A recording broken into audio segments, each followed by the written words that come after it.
no more group small scale miners no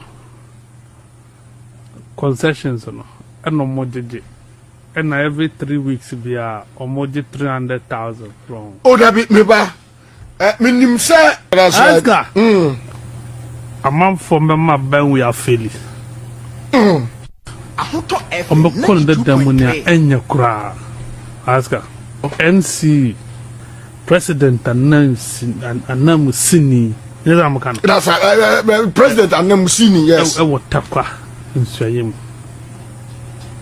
Only NDC constituency chairman, the lady. MC in the Ebenezer Kobina. AyEka 2.3. And then Minister Amabua. Okay. Press conference. That's right. I will tell say 55 or something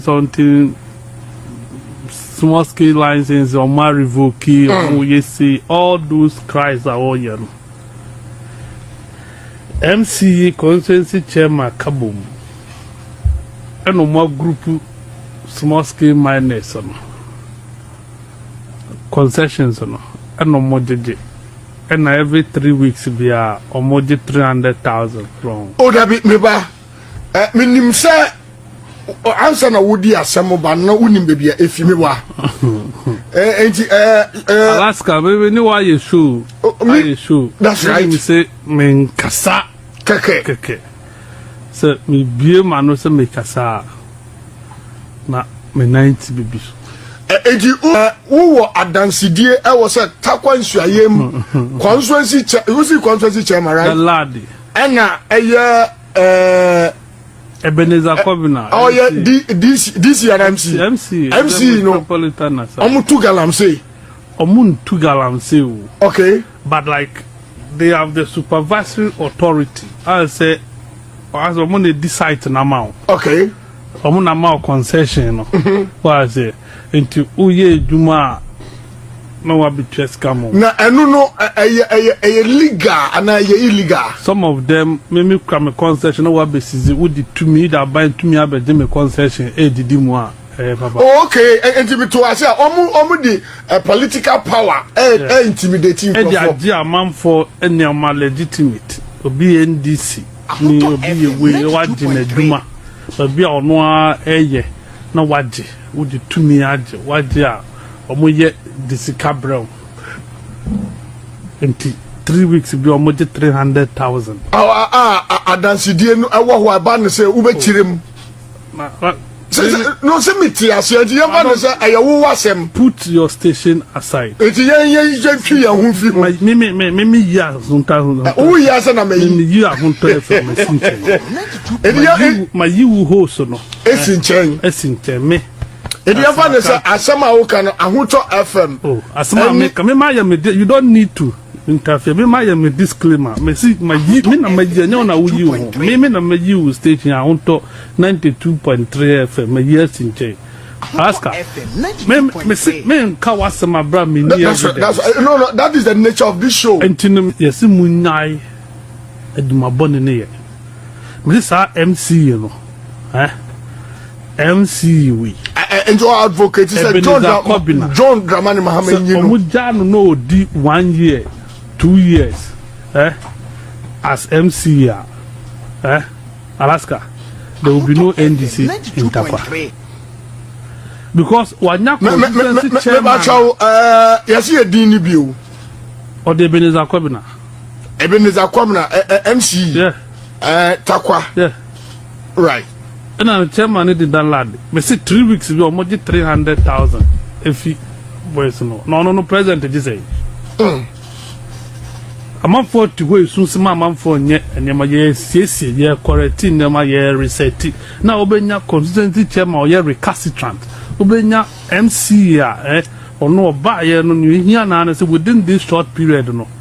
If I tell you the kind of things they are doing, now me say what I'm daring them to do. Now I bet the videos beba becho nemo matter before they became MC. Car now mutim.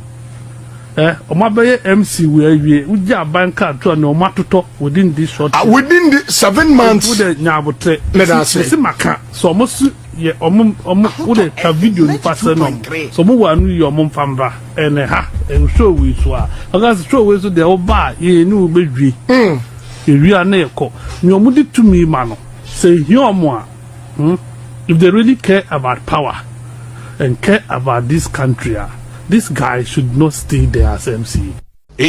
Why you?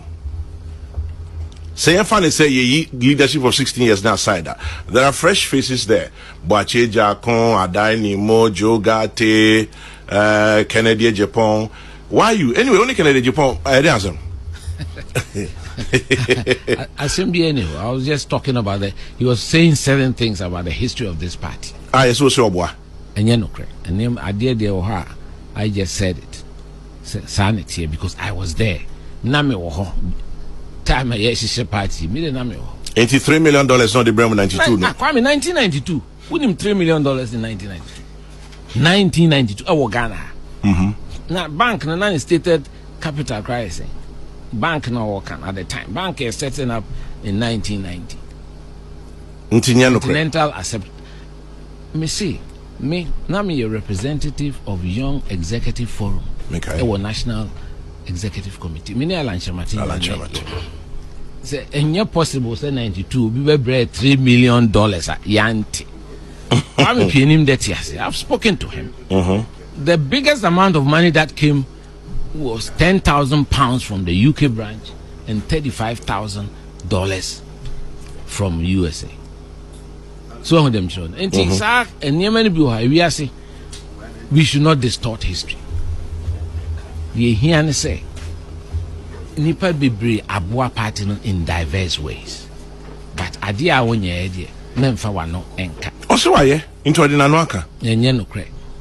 Really? I'm disputing that. I mean President Akufo-Addo says no a campaign manager. Ahmed Dubois. Yes. Yeah.